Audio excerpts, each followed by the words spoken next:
What's going on YouTube? A little windy out, but just want to give you a little update. I actually bought this Camaro thinking I would put it on Turo and rent it. So I bought it from an auction, and it was looking like a pretty good car.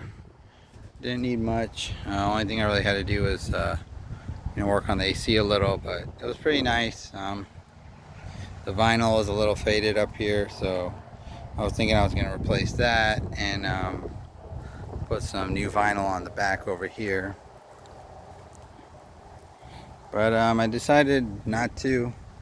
Turo was good for the last month or two, but I decided I would just sell it and make a little bit of a profit on it instead of renting it out. I could probably make more money in the long run renting it, but just needed the money in the short term, so I ended up just selling it to Carvana.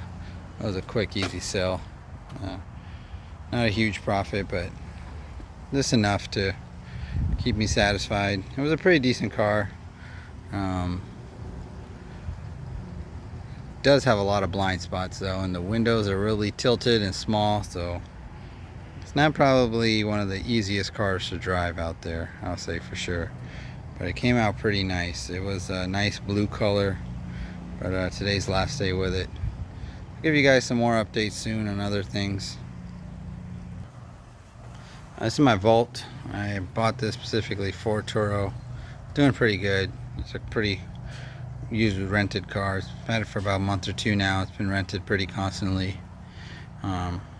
Does have the option you can get about 40-45 miles just on electric. It's a nice car. It's got a nice two-tone leather interior. This is a Premier edition, so it's got lane keep, radar, adaptive cruise, and all that. It's just a good, economically friendly car. A lot of people look for these kind of cars. It rents for like a higher premium because of what it is. It's pretty much considered a PHEV, which is a plug-in hybrid electric vehicle. So it still falls in the electric, but without the range anxiety. I like this car. It's I drive it personally a lot as well. It's great. I found that if I drive around the city with the electric mode, and when I go on the highway I turn the electric mode off and just put it on hold, and I can get about 45-50 miles to the gallon that way. And then when I'm back in the city, put it all on electric. It takes about 12 hours to charge fully. It's one of my more popular vehicles right now on Turo. It's a good family car, 5-seater. It's got Bose sound system in it, so people like it. It's already had a few damage claims on it. People aren't the most careful recently. I had somebody scuff up my wheel pretty bad here, you can see. So they had to pay for getting that repaired. Also the rear wheel scuffed up as well. So that kind of stuff happens. I had some issues here on the bumper. Somebody backed up into something. There's little claims, nothing crazy, but it's got to get those fixed, and it's kind of hard when it only comes back for a couple hours or a day or so to get it fixed. Or most of these things, shops want you to leave the car for a couple of days, and just can't do that, with Turo. So it's either I take it off and get those things fixed and missed out on rentals, or so you're stuck in a little catch-22. Recently I had one guy, he rented my Outlander, and I guess he did burnouts or something with the front wheels, because he went through all my brand new tires, and I didn't realize until later on after the thing closed that, man, my tires are pretty bald up front when I just replaced them a month ago.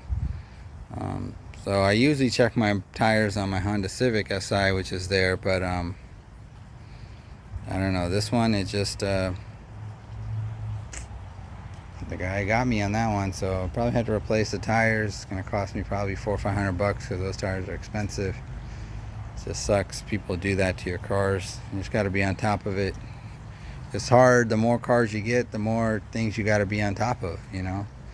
After they return, you got to make sure they get their tolls and everything like that. So, just telling y'all that it's a grind. So, stay grinding out there, and try to stay on top of your game. Every little thing, you gotta get the photos right. Make sure you got the photos there. Make sure, you know, the car gets returned within 24 hours. You're going there to check out the car to make sure that there's no damage to it. Putting your claims in, following all the procedures. You gotta do all that stuff, you know.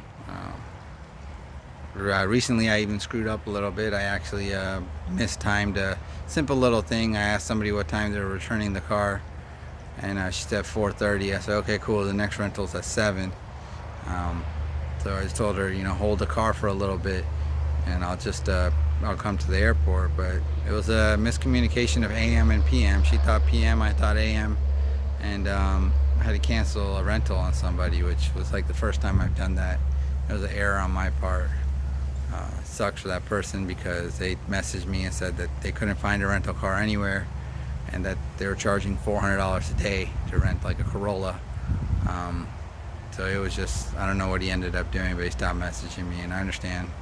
I mean, I feel for him because I tried my best to get him the car, but it just sucks. I screwed up. It happens.